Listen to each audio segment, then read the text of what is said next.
porque só atrai coisa morta. Então, amado, no nome de Jesus, eu vou fazer a mesma pergunta que Jesus fez em um desses casos. Em um desses casos, Jesus pergunta diretamente: você quer ser curado? E eu quero perguntar para você: você quer ser abençoado nessa manhã? Irmão, para ser abençoado, a gente precisa se colocar numa posição. Eu não sei como você está chegando aqui para o culto, como foi a sua noite, como foi a sua semana, mas você já recebeu tanto aqui desses irmãos que já vieram aqui, louvor, ministrando sobre o seu coração, essa oração por gerações, abençoando você, a sua descendência, a sua casa. Você já teve a oportunidade aqui de orar pelos seus projetos de vida, mas talvez mesmo assim você ainda cultiva, querido, um espírito abatido. A palavra diz assim: se te mostrares fraco no dia da batalha, então a sua força será pequena. Amém, irmão? Você está hoje num momento de possibilidade, e eu quero pedir para você fechar os seus olhos, porque a pergunta do Senhor para você hoje é: você quer ser abençoado? Você quer ser curado? Você quer ser restaurado? Você quer ser vivificado? Você quer a sua fé hoje transformada? Então você pode orar e abrir a tua boca, irmão, e dizer: Senhor, eu quero. E dizer com verdade, dizer com teu espírito, dizer com a tua alma, dizer com teu querer, e dizer: Deus, o Senhor preparou esse culto, o Senhor preparou, meu Deus, esta reunião, porque antes de eu chegar aqui o Senhor já estava, antes, meu Deus, de eu sair de casa, o Senhor já havia preparado para mim, meu Deus, um bom caminho. O Senhor pavimentou um caminho com segurança. Ô meu irmão, no nome de Jesus, abra a tua boca, querido, prepara o teu espírito, sabe, se posiciona diante de Deus. O que você quer que Deus faça, querido, nesta manhã? Então peça, porque Ele já liberou a oportunidade, a possibilidade, e se você quer, Ele pode fazer. Mas começa por você falando, começa por você dizendo: querido, se é cegueira, pede visão. Se é dor, pede alívio. Se é paralisia, pede cura dos movimentos. Querido, se é opressão, pede liberdade. Meu irmão, se é tristeza, pede alegria. Sabe, se é, querido, dívida, você já semeou aqui nessa manhã, então pede provisão, porque Deus tem. Mas no nome de Jesus, a única coisa que você não pode fazer nessa manhã é deixar de responder ao que Deus está te inquirindo, é deixar de responder ao chamado de Deus nesta manhã para a sua vida. Ô meu irmão, se rasga, ora, fala com Ele, em nome de Jesus, em nome de Jesus.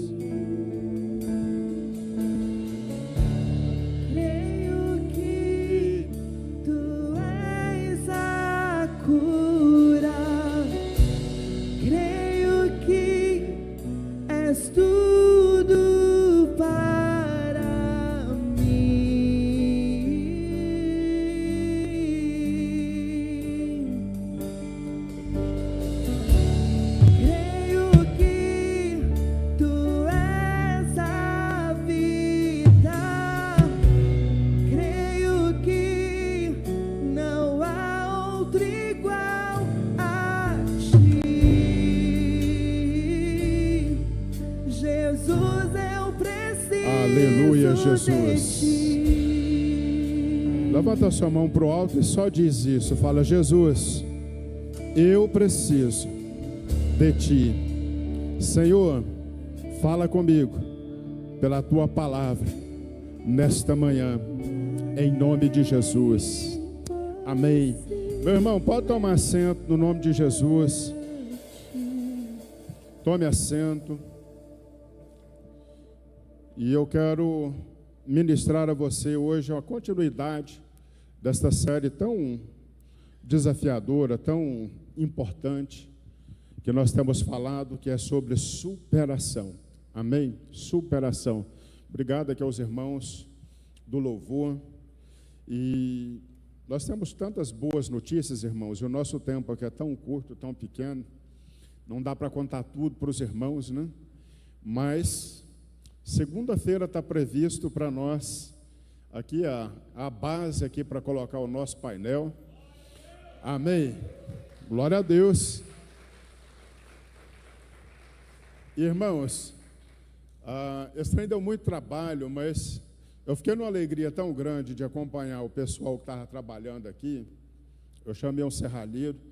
Isso aqui dá trabalho, irmãos, de um tanto, porque a gente não tem como acessar do lado de lá, aí tem que ficar de cabeça para baixo, mas enfim.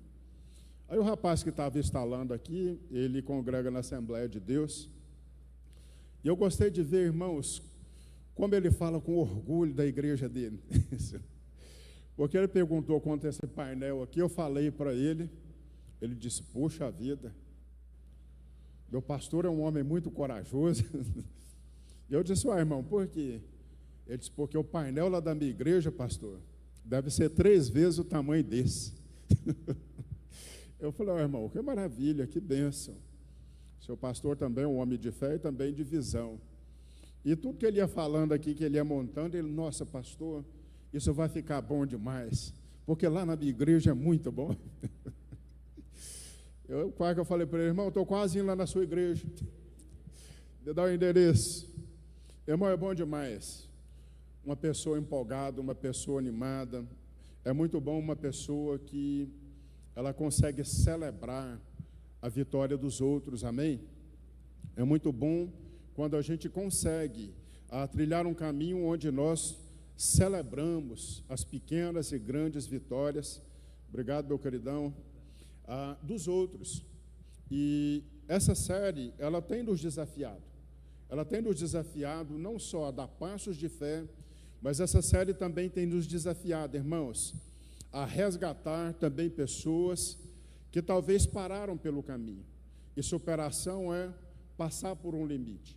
Eu já disse isso daqui para os irmãos, talvez tenha que recapitular alguma coisa que sempre, mas pode só passar aqui os slides, só para você já saber até onde a gente já falou. Nós falamos no primeiro culto de colocar Deus em primeiro. Então segue aí. Busca a Deus em primeiro lugar. Isso não tem negócio. E na primeira hora do seu dia, busca a Deus. No primeiro dia da semana, para onde você vem? Para a igreja. Amém, irmão? Domingo é dia de ir aonde? Muito bem. Pastor, é bom ir no restaurante. Sim, mas vá primeiro à igreja. Pastor, é ótimo ir para o lago de pesca. Irmão, vem para a igreja, depois você vai para o lago. Os peixes vão te esperar. Amém? Vão estar lá quietinho. Na primeira semana de cada mês, faça o quê? Muito bem. E da sua renda mensal, o que você faz? Tira o dízimo. O que mais? Pode passar, Dudu. A segunda mensagem nossa teve a ver com não pare, continue, persevere. E o que nós vemos então na segunda mensagem? Pode avançar. Pode adiante. Vai, Dudu, pulou? Não, esse mesmo. Nós falamos sobre 3 razões por que as pessoas param, né? Por que elas desistem pelo meio do caminho. Como elas enxergam, talvez, as questões, ou seja, por conta das perspectivas erradas, olha de uma maneira errada, e aí elas param porque não se acham em condições. O outro motivo, pode passar, Dudu. Falta então, querido, olha, de uma compreensão, por não ver algum progresso, nós paramos.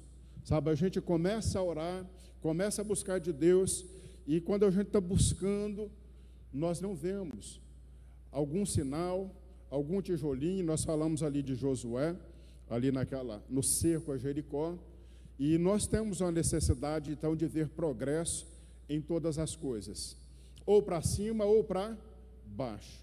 No caso de Josué, queria ver as muralhas cair, mas no caso de Neemias, eles gostariam de ver as muralhas subir.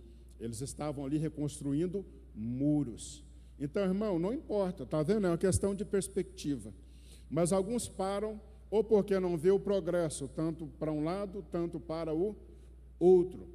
E o terceiro, incompreensão de processos. Então, processos levam o que, igreja? Tempo. Processo leva tempo. Sabe, o processo de restauração leva tempo. Pedro precisou ser restaurado por Jesus. Levou tempo. Qual o tempo? O tempo de Jesus, então, ser crucificado, morto, ressuscitar e depois começar a aparecer e ter um encontro com Pedro ali na beira da praia, para dizer para ele: Pedro, por que você parou? Por que você está largando? Por que você está deixando essa vida que você disse que estava pronto até para morrer comigo? Por que você está parando? Por que você está desistindo? Irmãos, e tem muitas coisas na nossa vida que nós também, irmãos, nós vamos parando, porque nós não entendemos que algumas coisas são processos. E com Deus é assim. Deus, ele não encurta e ele também não alonga. Sabe, tem processo que Deus determina que é um tempo e ele é um tempo. E tem coisa que ele não vai encurtar. Ele não vai passar, olha, por cima da sua própria justiça, querido, olha, para encurtar processos, às vezes, das nossas vidas. Porque o tempo é uma perspectiva para nós. Porque para nós, 1000 anos é como um dia para Deus. Amém? Então, querido, às vezes a gente acha que Deus está muito atrasado, que Deus está muito atrasado com as coisas, mas Ele não está. Valorize os processos, porque são os processos que nos transformam. São os processos que nos levam à maturidade, ao crescimento. Bom, então, essa foi a conclusão da segunda mensagem. Hoje nós vamos aqui para a terceira. Deixa aqui nesse último. Eu gosto muito desse slide, eu acabei não falando dele. Quanto se lembra o nome dessa mulher aqui? Essa mulher entrou para a história. Aqui, nas Olimpíadas, se eu não me engano, de Barcelona. Lembra dela ou não, gente? Vocês lembram do fato? É Barcelona ou Londres, as Olimpíadas? Tá, a cidade, depois a gente lembra. O que a gente não pode se esquecer é o feito. Qual o feito? Essa mulher é a primeira pessoa que entrou para a história das maratonas, não porque venceu. Ela entrou para a história porque ela chegou. Amém, irmãos? Fala comigo, chegar é muito importante. Ô, irmão, chegar é muito importante. Por chegar está dizendo que você completou o ciclo, você completou a etapa, completou o processo, você chegou ao final. Então essa mulher, ela chega completamente debilitada, caindo, mas ela chega. O nome dela é Gabrielle Anderson. E ela entra para a história, então, porque ela completa a sua maratona, com muita dificuldade, mas completa. Mas hoje a minha chamada para você é outra. A minha chamada com você hoje é se concentrar na história, então, de duas paralisias, Los Angeles. Muito bem, obrigado, irmão. Los Angeles. É isso mesmo. Me fugiu completamente o nome da cidade. Los Angeles. Depois você pega umas entrevistas dessa mulher, irmãos, é espetacular o que ela fala. Tá bom? Agora, eu quero perguntar algo para você. Você quer superar? Você quer viver uma vida de superação? Amém, irmãos? Parece que tem pouca gente aqui com pouca coisa para superar. Amém? Mas se você está aqui, eu tenho certeza que Deus te trouxe para você ouvir. Queridos, se você quer superar, então não diga, eu já tentei de tudo. Nós vamos falar exatamente disso hoje. Eu já tentei de tudo. Eu já tentei, pastor. Aliás, eu estou tentando até agora. Eu continuo tentando. Irmãos, isso é um perigo. Porque, por um lado, nós advogamos que tentar é o mais importante. Nós advogamos que tentar é a coisa mais certa. E, de fato, é certo. Nós precisamos tentar. Tentar uma nova vida, tentar uma nova história. Nós temos muitos irmãos nossos aqui que moram hoje em outro país e estão tentando uma nova vida, estão buscando uma nova vida. Mas algumas coisas não é por tentativa, e a tentativa às vezes é um perigo, porque ela nos coloca numa posição às vezes de muito conformismo sobre estar tentando, sobre pensar em ir, sobre pensar em fazer, sobre conversar sobre, mas nunca fazer de fato o que é necessário. Essas duas histórias, irmãos, elas ilustram para nós, né, coisas que na nossa vida parece que vai dar certo, mas quando está pertinho, dá tudo errado. Essas duas histórias lembram muito histórias daquilo que as pessoas por um tempo se dedicam, mas não vem resultado, e daqui a pouco então elas dizem, isso não é para mim. Irmãos, há uma série de cristãos hoje que diz que o cristianismo não é para eles. Eles amam a Jesus, eles amam a ideia de morar no céu, mas eles dizem assim, congregar não é para mim, cristianismo não é para mim.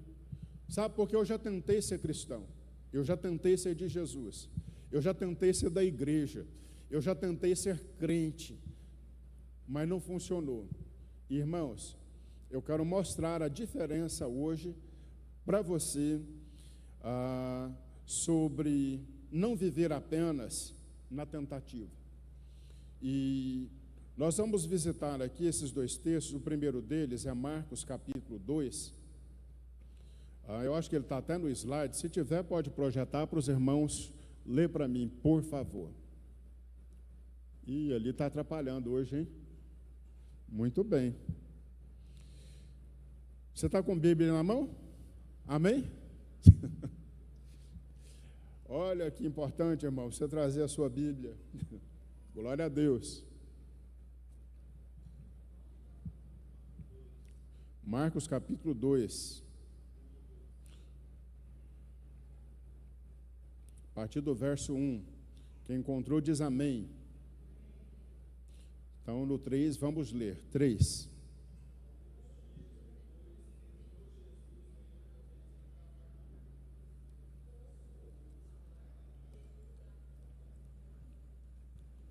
Já dá para ler aqui, irmão. Vamos lá.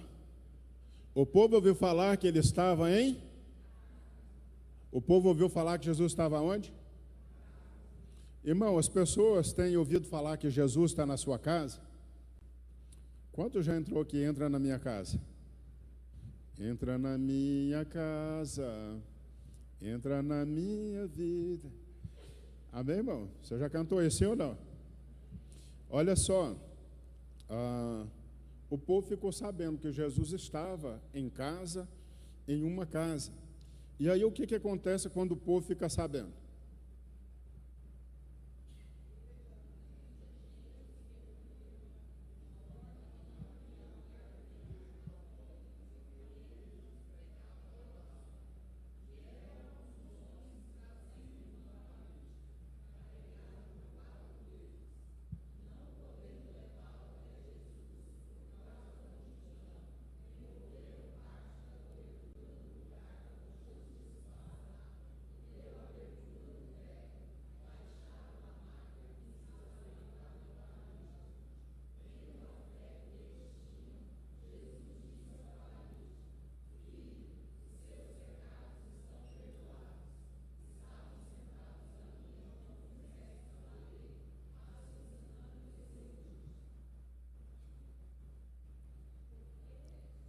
Porque sabia o que Jesus tem na terra, autoridade para perdoar pecados.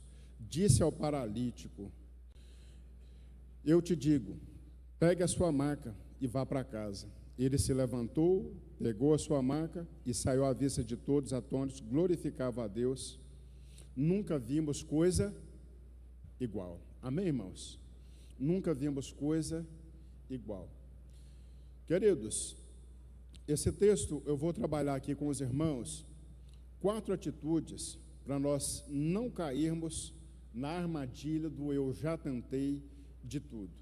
Eu vou trabalhar 4 situações, então, que essa história, então, nos mostra. Essa história mostra muita coisa, ele é um texto teológico, bem teológico dentro dos evangelhos. Porque, primeiro, afirma a divindade e a autoridade de Jesus. Porque só Deus poderia fazer o quê? Perdoar pecados. Jesus advoga para si. A outra coisa muito importante dentro desse texto é que Jesus, então, ele deixa muito claro, olha, que algumas coisas que envolvem pecado na nossa vida, espiritualmente estão correlacionadas ao que naturalmente acontece conosco. Ou seja, Jesus está dizendo que alguns pecados na nossa vida adoecem o corpo, tem doença com origem no pecado. Tem doença que é provocada por pecado, tem doença que está ligada à atividade mesmo pecaminosa. E por que esse conceito teológico é importante? Porque no contexto de hoje, irmãos, parece que pecado está desassociado de qualquer outra coisa, que pecado é uma coisa somente espiritual e que só se trata de uma maneira espiritual. Você vai perceber que tanto nesse texto quanto no outro, Jesus, ele trata na mesma situação. Aqui primeiro, ele perdoa e depois cura. No outro ele cura e depois ele diz, olha, se você voltar a pecar, vai te suceder coisa pior. Ô irmão, o que pode ser pior na vida de uma pessoa do que ficar 38 anos paralítico? Não é o caso desse daqui. Aqui não fala o tempo que ele estava paralisado numa cama. Mas por que eu estou te falando da parte teológica desse texto? Porque talvez você lê e passa batido. Talvez você lê e não dá a dimensão, olha, teológica que o texto está trazendo para nós. Jesus tem autoridade para perdoar pecado. Jesus tem autoridade sobre o natural, ou seja, ele perdoa pecado, mas ele também cura o homem. E ele diz, pode pegar a sua maca e pode se movimentar, pode andar. Você agora está livre. Livre de quais amarras? Das amarras do pecado e das amarras agora também da enfermidade. Então essa história, ela retrata o ministério de Jesus, quantos milagres ele fez e como que ele atraía as multidões. Irmão, milagre sempre vai atrair multidão. Sabe por quê? Porque o milagre, ele comunica Deus. Ele comunica que somente Deus pode fazer certas coisas. Então Jesus nessa jornada, nessa caminhada, era gente aflita, era gente doente, e ele mostra a sua graça, a sua bondade, e ele mostra uma coisa muito importante. Eles viam em Jesus uma chance, uma oportunidade. Sabe, onde Jesus estava, era como se dissesse assim, hoje está aberta uma possibilidade, uma chance para você, tem uma chance para a sua vida, tem uma chance para a sua situação. E era assim que as pessoas viam Jesus, com esperança. Então eles viam atrás, exatamente porque eles ouviam falar das coisas extraordinárias que Jesus fazia, de como Jesus libertava as pessoas dos seus flagelos. Então muitas pessoas tiveram as suas limitações arrancadas, tiradas por conta do encontro com Jesus. Limitações, irmãos, essa de pessoas de todas as classes. Escuta, nós sempre pensamos que melhorar de nível social, de classe social, vai nos imunizar de certos problemas. E eu vou mostrar para você aqui, olha, que isso é uma grande armadilha também, porque senão a gente fica sempre pensando que a resposta está lá no outro passo, no próximo passo que nós vamos dar. Aflições tem para o pobre, tem para o rico, aflições tem para o justo, aflições tem para o ímpio. Me perguntaram uma pergunta bem interessante sobre por que algumas pessoas recebem milagres e outras não.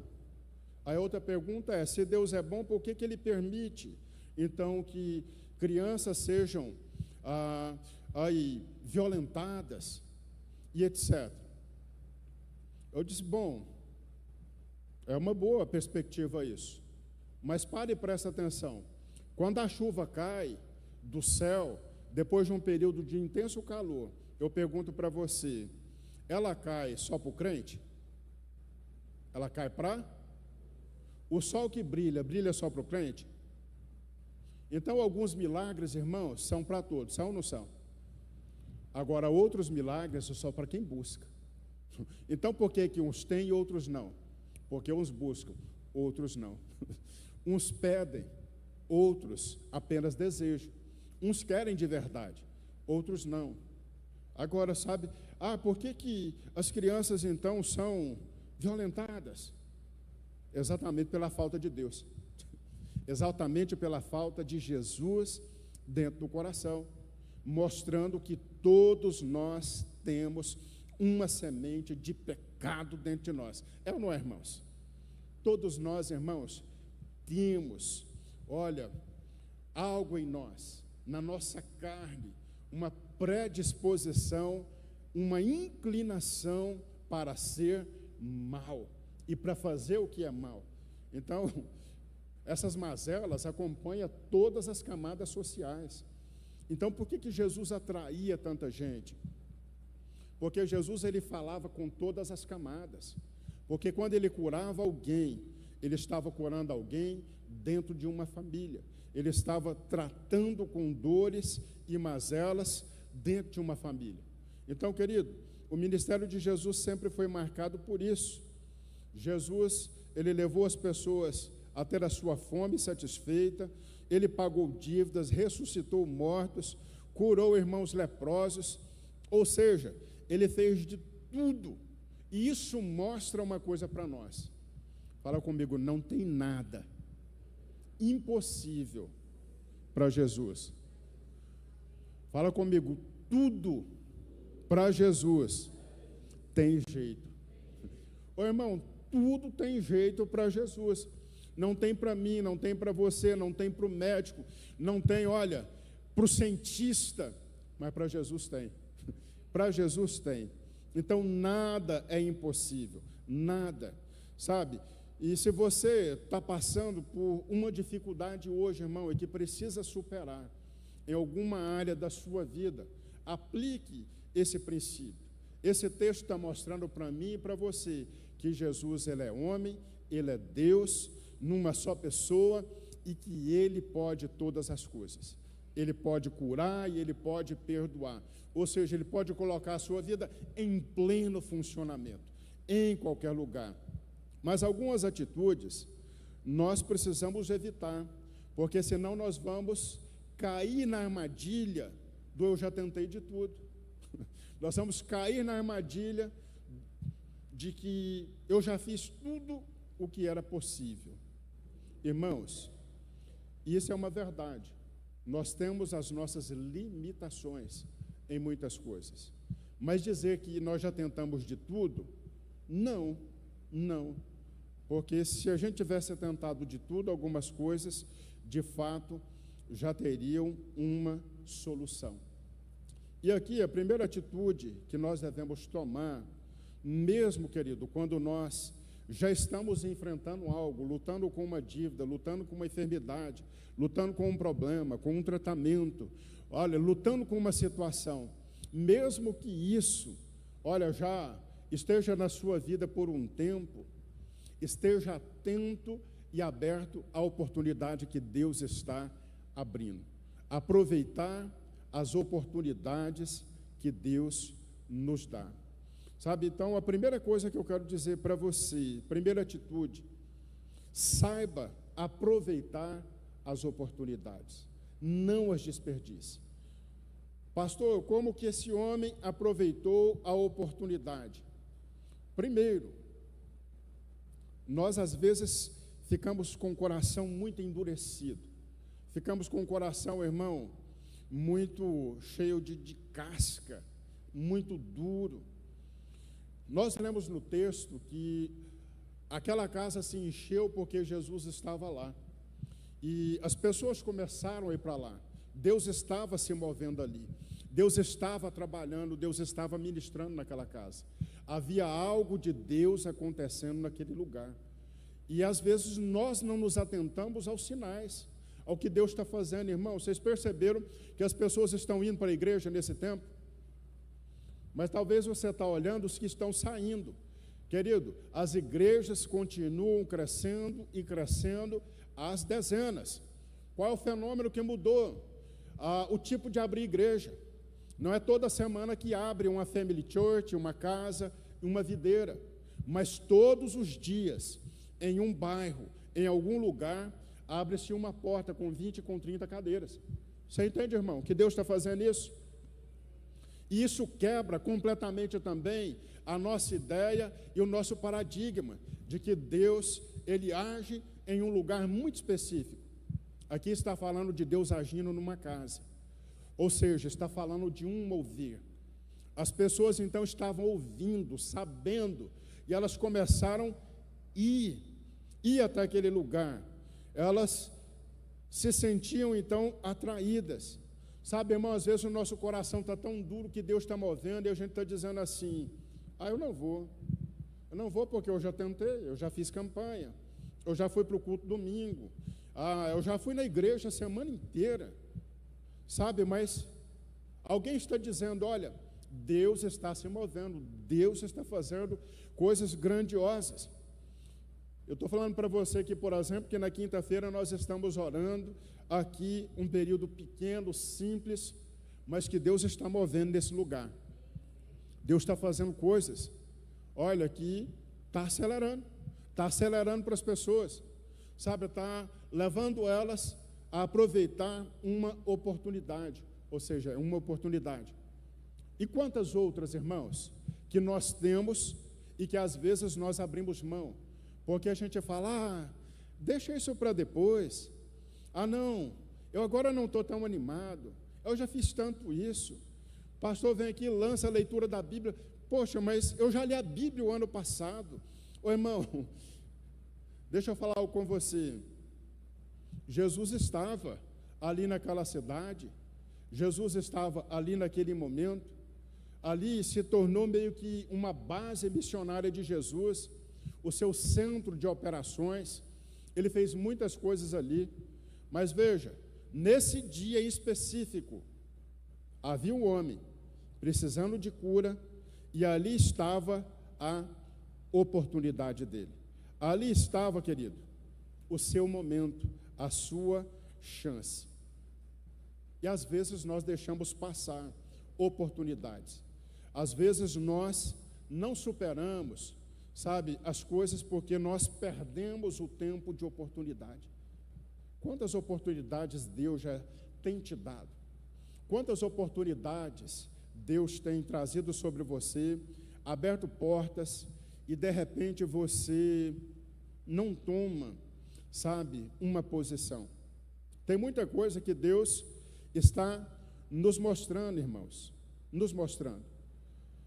E esse texto mostra que algumas oportunidades nós só aproveitamos quando nós também aprendemos a romper com certos paradigmas, a romper com certas mentalidades, com certas crenças, sabe, porque na nossa cabeça as coisas andam em apenas uma direção. E eu quero dizer para você que Deus é Deus que contraria, irmãos, direção que talvez você elegeu como a certa. E que você precisa se abrir hoje para dizer: olha, é a possibilidade, então, de Deus. É a possibilidade de Deus. Então, não existe superação na nossa vida sem nós permitirmos Deus tirar de nós paradigmas antigos, sabe, crenças mofadas, pensamentos que mais nos distanciam dele do que nos aproximam. E mais, a gente precisa também permitir que nesse tempo de oportunidade, algumas muletas, irmãos, caiam. Deixa eu dar uma palavra para você aqui, isso é profético.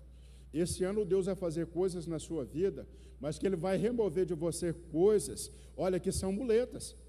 Sabe, Deus vai mexer na sua vida. Ele vai mexer. Se você, irmão, recebe como palavra profética, esteja preparado para esse ano ser um ano que talvez você vai perder gente, coisas, posições, para que Deus te coloque no lugar, olha, que Ele te vê e que você espera. Amém?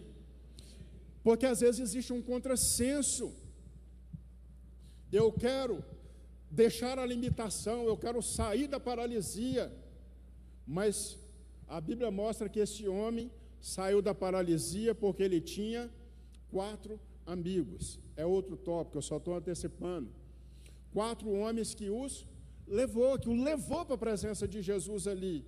Ele tinha pessoas ali ao seu lado que iria fazer isso para com ele, mas ele precisava de uma decisão também. Porque quando Jesus o avista, Jesus fala que vai fazer uma obra. Irmão, e deixa eu te perguntar, você quer que Jesus faça uma obra na sua vida? Amém. Tem alguém aqui que é aposentado por invalidez? Aqui? Muito bem. Querido, pensa nessa perspectiva aqui. A pessoa precisa ter fé para isso. Porque nós nos acostumamos, às vezes, com algumas situações na nossa vida. Veja, tem coisas que nos incapacitam. Mas se Jesus chegar em você hoje e disser, eu vou te curar, mas você tem que abrir mão de todos os benefícios que você tem. Algumas pessoas talvez vão dizer, não, eu não quero. Eu não quero.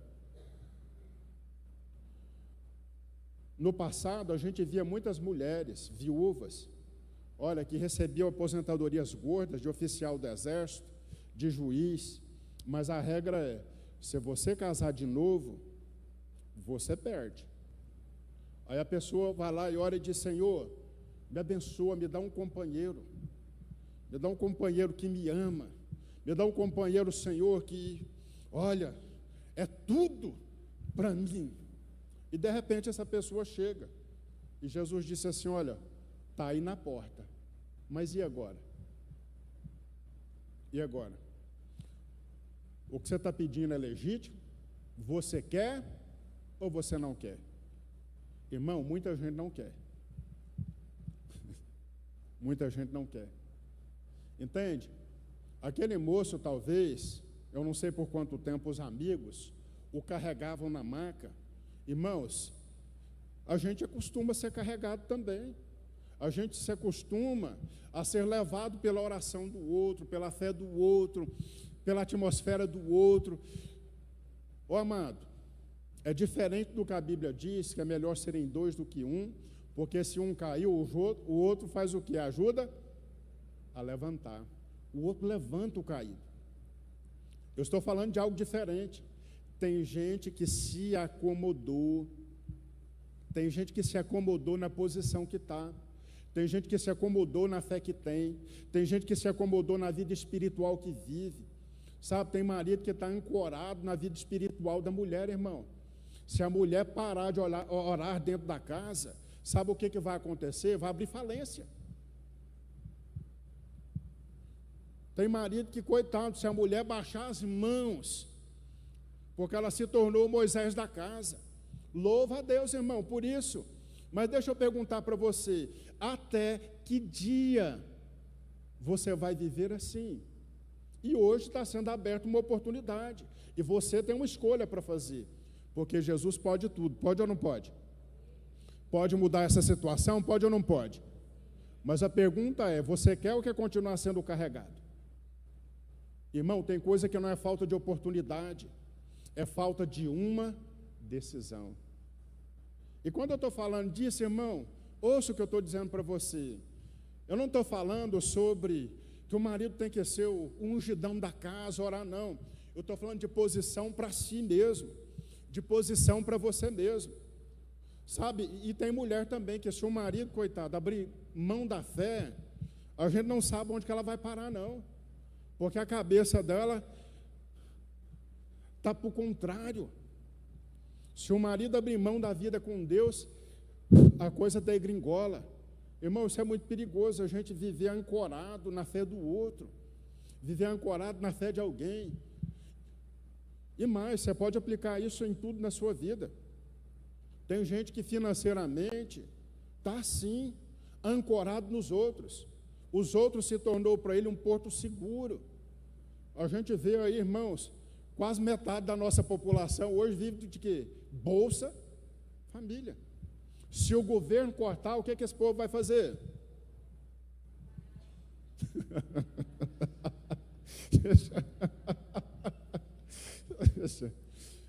Mas eu tenho receio, né?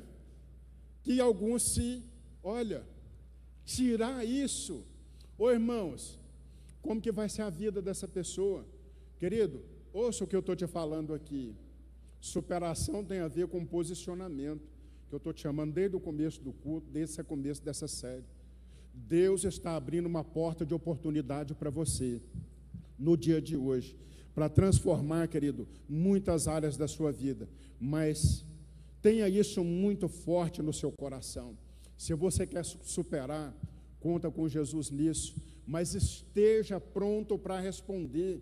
Eu fiz aqui com você, uma visitação em muitas áreas, para você entender, querido, que talvez o nosso estilo de vida é que tem nos colocado numa posição de completa derrota. E tem gente derrotada, não é porque falta bênção de Deus, provisão de Deus, não, irmão. Tem gente derrotada por um estilo de vida completamente derrotado, pelo que pensa, pelo que pratica e por não aproveitar as oportunidades que Deus tem trazido. Bom, a segunda maneira aqui de nós, também, querido, evitarmos cair na armadilha do já tentei de tudo. Veja, aquelas pessoas já poderiam ter tentado de tudo, mas uma oportunidade se abriu. E quando a oportunidade se abriu, ela foi aproveitada. Então, a segunda atitude é: cerque-se. Busque. Isso você pode fazer. Amém? Você não nasce, você não escolhe onde você nasce. Mas amigo você escolhe, sim ou não? Marido você escolhe, mulher você escolhe, namorado você escolhe, namorada você escolhe. Tem muita coisa, irmão, que é escolha para você, sim ou não? Tem gente que escolhe até a igreja.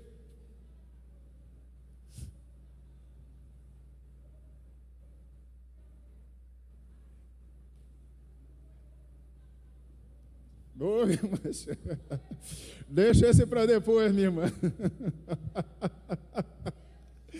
Ô, Jesus. Irmãos, cerque-se de pessoas de fé, cultive relacionamentos, que promovam fé.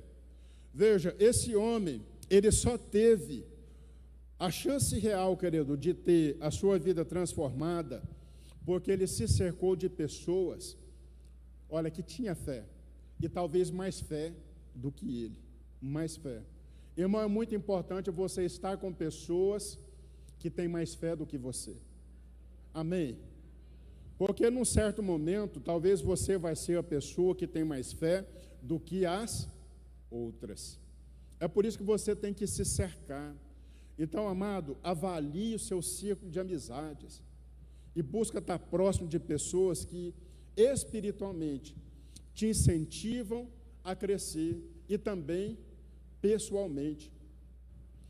Eu era muito jovem ainda, eu tinha um diretor, pensa num homem bravo, todo mundo tinha medo dele. Eu não vou falar o nome dele aqui não, porque ele é conhecido, mas ele era bravo demais e todo mundo tinha medo. A hora que ele chegava assim, todo mundo corria. Aí um dia ele me chamou na sala dele: Dilmar, vem aqui.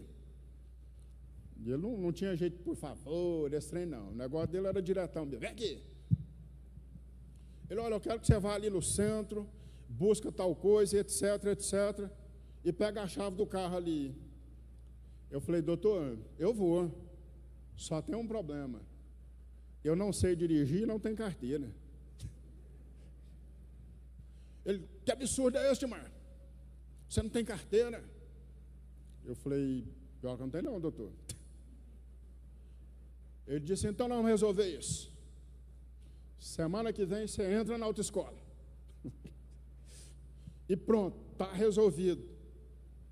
Irmãos, sabe o que eu passei a gostar naquele homem?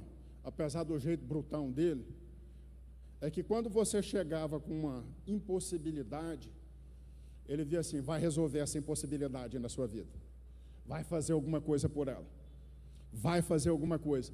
Irmãos, no geral a gente se ofende com gente assim, é ou não é? No geral a gente se ofende quando a pessoa ela diz, faça tal coisa, vai resolver a sua situação. No geral os crentes se ofendem quando vem até o pastor e o pastor diz, vai orar. Eu já tentei orar, pastor. Eu já estou orando. Irmãos, no geral nós temos dificuldade, sabe, de ganhar repreensões abertas e diretas. Ô querido, as coisas que mais me levou a crescer foi repreensão direta, aberta, mas com aquela preocupação de dizer, cresça, supera, avança, ande com pessoas de fé, ande com pessoas, irmão, que não cultiva, sabe, somente aquela mentalidade, olha, de impossibilidade, de queixa e de reclamação, sabe?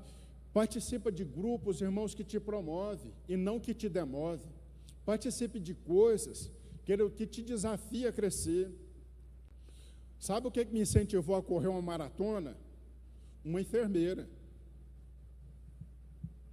Porque um dia a gente estava correndo, aqui no Lago das Rosas, numa corrida, era uma corrida aquele pequena de 5 quilômetros. E eu quase morrendo para subir aquela Alameda das Rosas, buscando fôlego. Ela passou perto de mim e disse assim, eu odeio esses homens mole.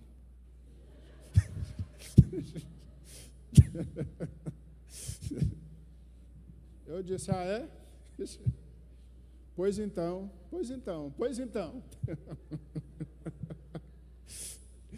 Ô irmão, tem hora que o cruzado tem que vir direto e direita, irmão, para você, tem que mexer lá no ego, no ânimo. Ah, irmão, eu entrei no treino, Aí comecei a correr com ela. Aí depois comecei a deixar ela para trás. Eu nunca mais encontrei com ela, mas eu quero encontrar com ela na corrida para dizer para ela agora, eu odeio mulher mole.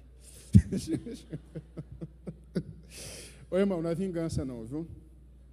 Isso é só o saborzinho da vitória. Ela tem parte nisso. Mas, querido, entenda uma coisa. Aqueles homens, eles vão com aquele moço e está muito cheio. A Bíblia diz que tem uma multidão. E eu acredito que aqueles moços, eles tinham em si uma fé e uma determinação tão grande. Eu acredito que eles já tinham ouvido falar tanto de Jesus, que eles cultivaram dentro deles o seguinte pensamento: nada, nem ninguém vai nos impedir hoje de colocar esse moço diante de Jesus. Você já teve coisa assim na sua vida? Que você determina e diz assim, não tem nada, não tem ninguém que me impede de alcançar isso. Irmãos, nós precisamos de momentos assim. Nós precisamos identificar em nós, às vezes, comportamentos, relacionamentos ou ambientes que minam a sua fé.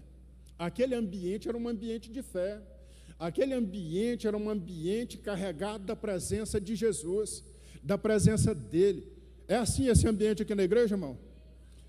Nós estamos num ambiente de fé, sim ou não? Eu estou aqui falando desse Jesus. Eu estou aqui falando exatamente do que pode acontecer também com você. Então, tome medidas. Irmão, tome medidas. O que é tomar medidas? É tomar atitudes que começam a tirar você de ambientes que está te matando. Amém, irmão? Ô, irmão, tem um ambiente que mata o seu casamento. Por que você está lá? Tem ambiente que mata o seu crescimento profissional. Por que você está lá? Irmão, tem ambiente que mata você na sua saúde.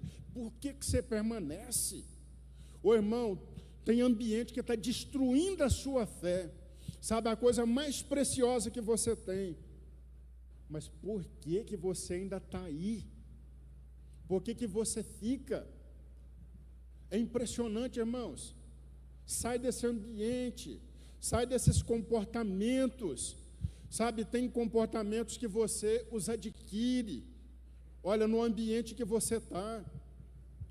Por exemplo, eu não sei falar palavrão, irmãos. Eu não sei xingar.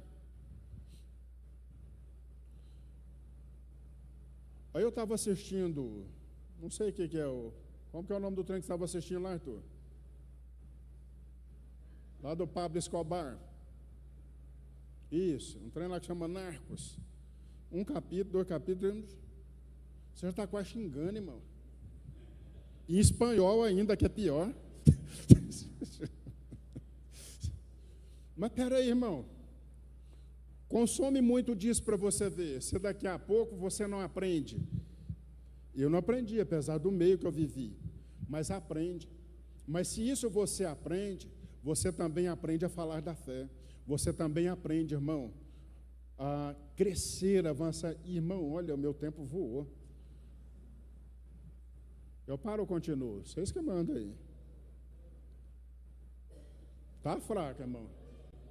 Então tá bom. Então só falta 2 aqui para acabar.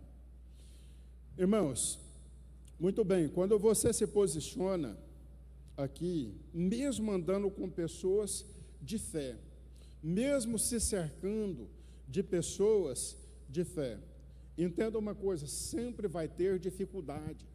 E sempre em nós existe uma coisa muito séria: autossabotagem. Saiba que haverá dificuldade quando você quiser superar.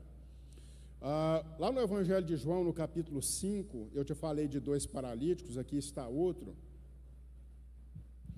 Se você puder, leia comigo.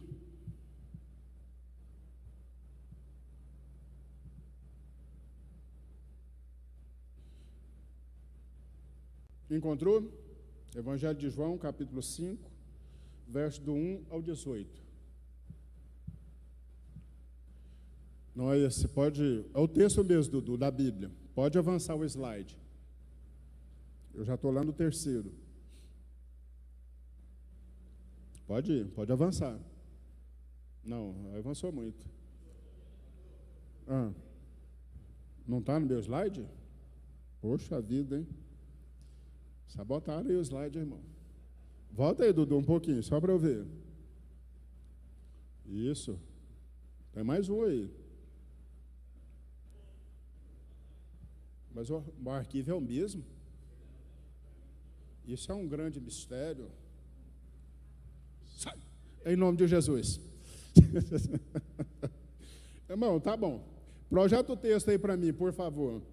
Evangelho de João, capítulo 5, verso 1 em diante. A igreja lê para mim.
Só até aí, irmãos, está ótimo.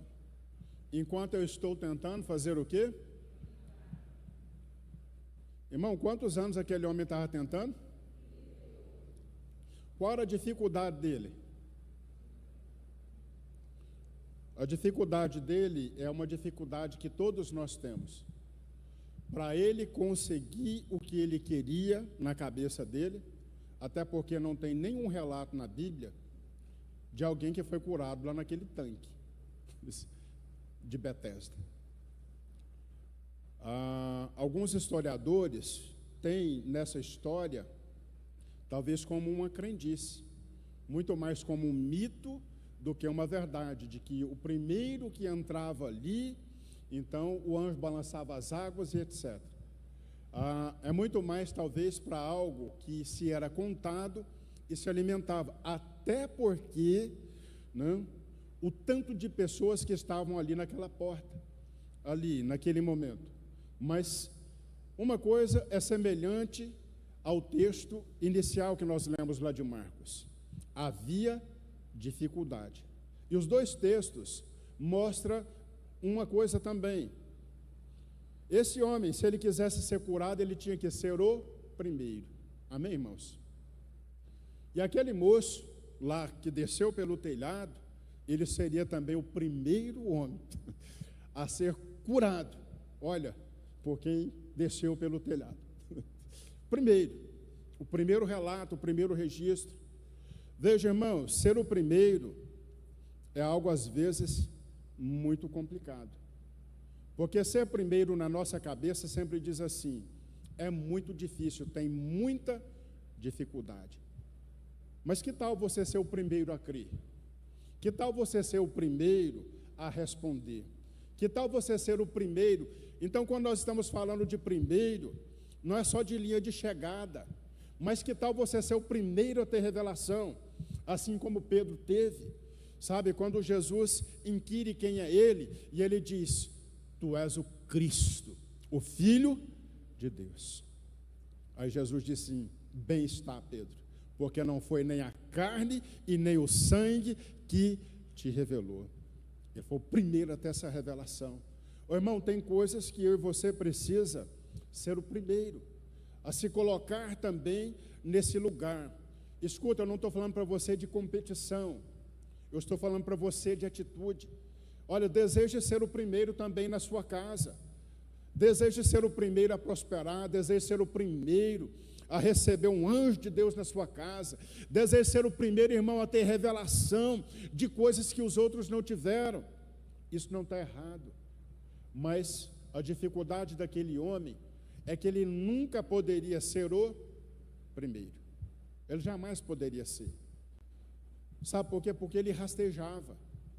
Então, mesmo que se fosse de fato verdade, que anualmente o anjo ia lá e movia as águas, e aí a primeira pessoa a entrar era curada, irmão, ele ficaria ali até morrer, porque enquanto tivesse um doente na frente dele, pode ter certeza, não seria a sua vez, não seria.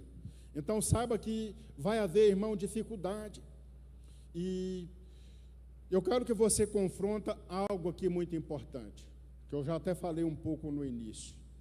Nós, às vezes, adotamos um conformismo que nos sabota. Qual conformismo?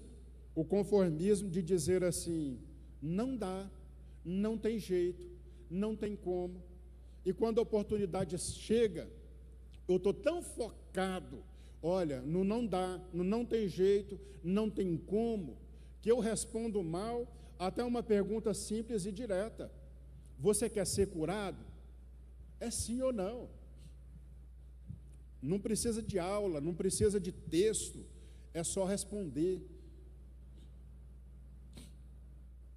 Mas tem gente, irmãos, que as dificuldades levam a mente dela a viver agora só pela dificuldade e só enxergá-la. E é o que acontece com esse moço. No primeiro caso, as pessoas contornam a dificuldade, mas agora no segundo caso, esse moço está pronto para perder a possibilidade dele, porque qual que era a ideia dele? Pensa comigo aqui, irmão, pensando com a cabeça daquele moço. Quando ele disse para Jesus: olha, eu preciso chegar primeiro e não tem quem me carregue. O que ele queria primeiro? O que ele queria, gente? Que Jesus o carregasse, que Jesus o pegasse e o levasse para ser o primeiro.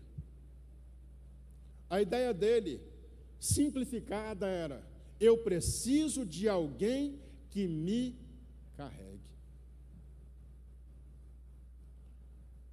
Autossabotagem, porque ele está diante agora de uma pergunta que deveria ser respondida, irmão, de uma maneira completamente diferente. Mas isso mostra que, numa certa dose, aquele homem estava conformado. E, de novo, eu digo, irmãos, por que Jesus pergunta primeiro se você quer? É porque você precisa estar disposto a abrir mão das coisas que te vitimizou, das coisas que te aconteceu, para abraçar também uma nova vida, um novo discurso, uma nova fala, irmãos, um novo vocabulário, um novo dicionário. Você já percebeu que tem gente que, assim, a vida passou, mas o discurso dele é o mesmo. Eu não sou merecedor, mas tem. Ô irmão, se você não é merecedor e tem, para que você fica falando o tempo todo? Ninguém aqui merece ser salvo, mas você é salvo? Então dá glória a Deus, irmão, e para de ficar igual papagaio. Eu não mereço ser salvo, porque a salvação não depende de você, a salvação não dependeu em nada de você, é ato de Deus, amém? Mas a gente fica naquele conformismo. Sabe para que isso? Para massagear às vezes, irmão, o nosso ego de dizer: não, mas a gente é modesto. Ô, irmão, não tem que ter modéstia. Salvo é salvo, sim ou não? Não tem que ter modéstia, é e pronto. Você é feliz? Então sorri, irmão, pronto. Ah, mas se eu ficar sorrindo, pastor, vai incomodar o povo que está triste. E aí, irmão? Ah, pastor, se eu comprar um carro novo, vai ser uma ofensa tão grande para a minha família, porque ninguém tem carro. Ó, irmão, então continua no eixão. Olha lá, beleza, sem problema. Nós precisamos, irmãos, aprender que certas coisas na nossa vida, até o nosso vocabulário vai mudar, vai mudar. Veja, esse homem tem um vocabulário destroçado pelos 38 anos que ele tem de paralisia, de estar ali, de ninguém olhar para ele, mas de repente, irmãos, ele agora tem uma possibilidade, mas dentro da possibilidade, ele pensa que talvez vai acontecer do jeito dele. Eu quero te chamar a atenção, porque eu quero finalizar aqui. Querido, uma coisa que esse texto nos mostra, a doutrina da graça, muito clara nesse texto. Aqui é muito claro o que é a graça. A graça vem na sua impossibilidade. Você está entendendo, irmão? Não tem quem leva, mas não precisa levar, porque a graça agora te conduz de um jeito que outra pessoa não poderia te levar. Sabe, aquele tanque chamado Betesda, ele também, querido, é uma evidência clara. A tradução dele, literal, além de misericórdia, é graça. Ele estava no